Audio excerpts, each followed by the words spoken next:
Hello and welcome to ShaunDellenty.com. This website is going live on May the 17th, 2012 to coincide with Idaho, the International Day Against Homophobia and Transphobia.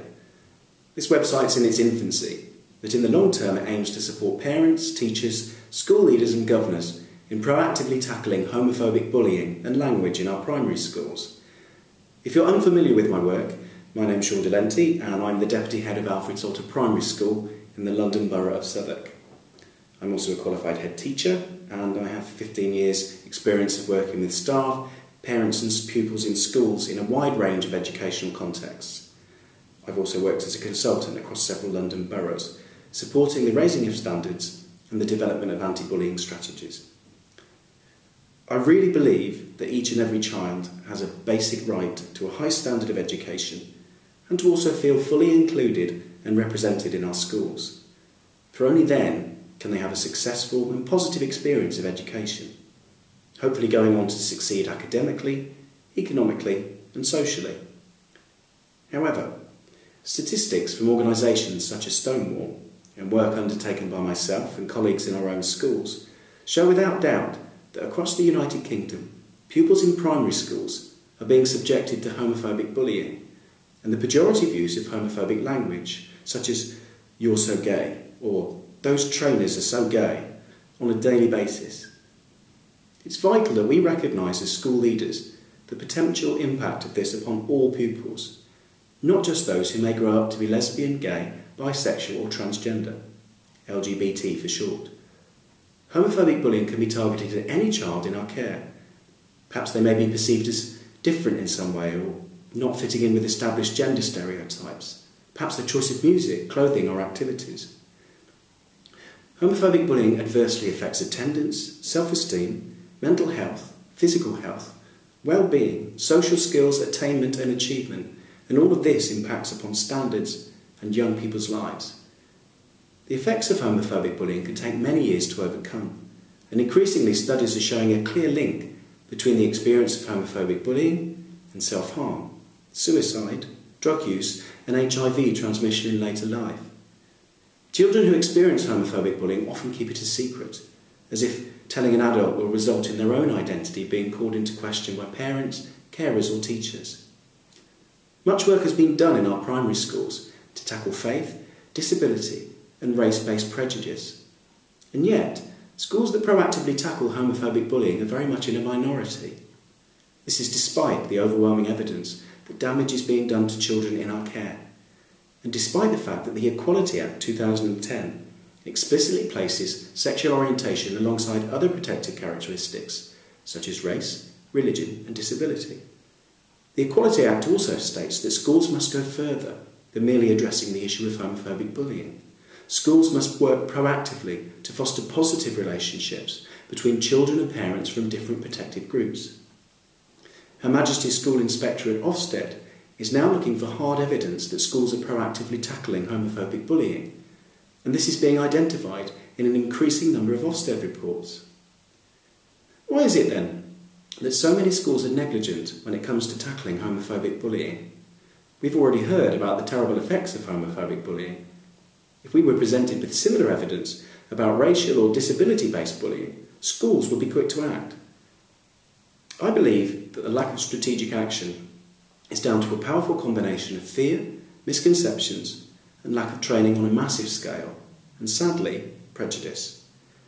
These are the barriers to tackling homophobic bullying that ShaunDellenty.com and the associated whole school strategy Inclusion for All hopes in part to address.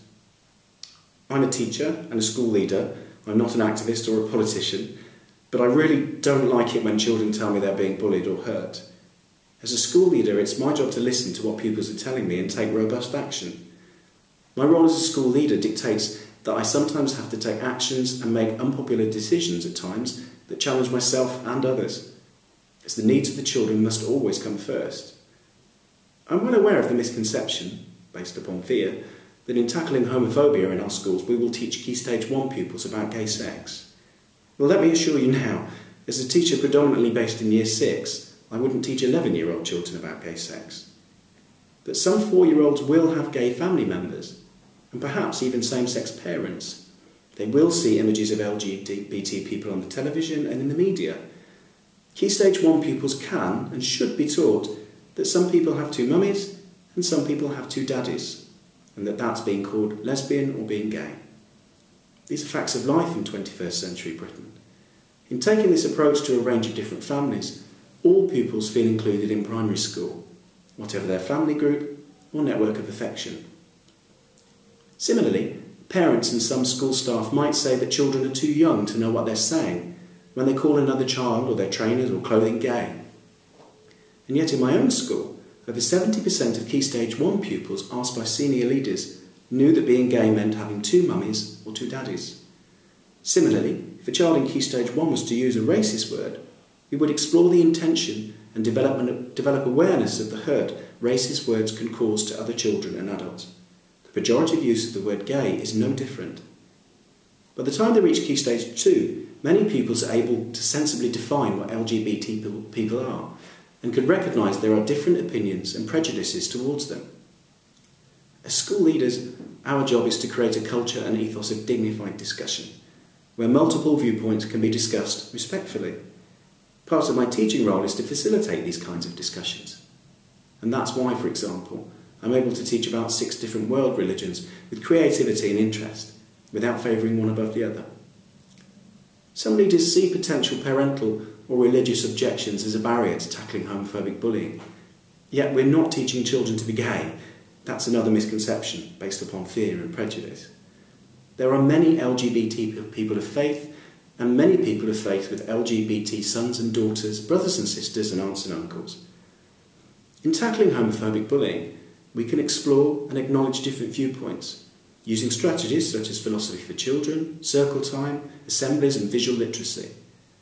It's not my role to require a child, a parent or a teacher to change a deeply held belief. But sometimes in school, it's necessary to discuss sensitively how a deeply held belief could hurt the feelings of another, and by using clear, agreed behaviour guidelines, provide a safe and respectful coexistence for all children, parents and staff. It's important to celebrate the fact that no religion in this country supports bullying of any kind in our schools, and all teachers will at some time in their careers be required to deliver information about something they themselves may hold a strong view on. It's our professional duty to guide the children through the facts without prejudice. And the facts are that LGBT people exist. They're often bullied, sometimes they're hurt, and sometimes they hurt themselves because of how they're made to feel. And yes, sometimes they're even killed just for being LGBT. Research shows that the most effective way of tackling bullying based upon difference is the use of positive role models. And this is why the use of a diverse range of disabled and LGBT faith-based role models should be used in our schools. In doing so, we provide role models for all of the pupils in our care, including those who already may know that they are different in some way and may grow up to be LGBT. Tackling homophobic bullying is not about teaching about sex. It's teaching of facts and learning about acceptance and difference. 21st century schools need to prepare pupils for life in a diverse, culturally rich 21st century world, the world in which they will live, work and play. Whether you're a parent, a teacher, a school governor or a head teacher, I hope in time you will gain from ShaunDellenty.com the evidence, the confidence and the inspiration you need to make a difference to all of the children in your care. I know that being gay can seem scary to some people. As a young man growing up gay, it took me a long time to understand who and what I was. It was often confusing and often frightening. It seems odd then for me to expect anyone who's not been through the same experience to fully understand it, which in itself can lead to fear, which in turn can lead to prejudice. This is why training and the use of real-life, authentic and open gay teachers and role models is so vital. We need respectful, yet open and honest dialogue between whole school staff on these issues, so that we can move forward and put the children's needs first. It's also vital that we as practitioners avoid making assumptions about pupils and parents that we meet. If you feel at all inspired by these words and you want to take immediate action, why not contact your old schools and ask them what they're doing to tackle homophobic bullying? You could suggest that your old school or your children's school gain some support by becoming a Stonewall School champion. Thank you for your time and for visiting ShaunDellenty.com. Please do keep checking back for updates and feel free to submit any feedback via the contact page. If I can offer you or your school any support, please don't hesitate to ask. And don't forget to check out the websites of Stonewall, Diversity Role Models and Schools Out, who all do excellent work in these areas. I hope school-based staff will find the video interviews with my own staff on this site particularly interesting. And I'd like to take this opportunity to say a big thank you to all the staff, pupils and parents that have taken this journey together in my own school. Together, we can try and overcome homophobic bullying and make a massive difference to the life chances of a lot of amazing young people. Through taking the challenge to tackle homophobic bullying in my own school, I believe that the school community is far more self-aware and sensitive to all forms of prejudice and discrimination. And this, for us, is an extremely positive and potentially life-changing outcome. Thank you for your time. Please enjoy the site, and please, let's put the children first.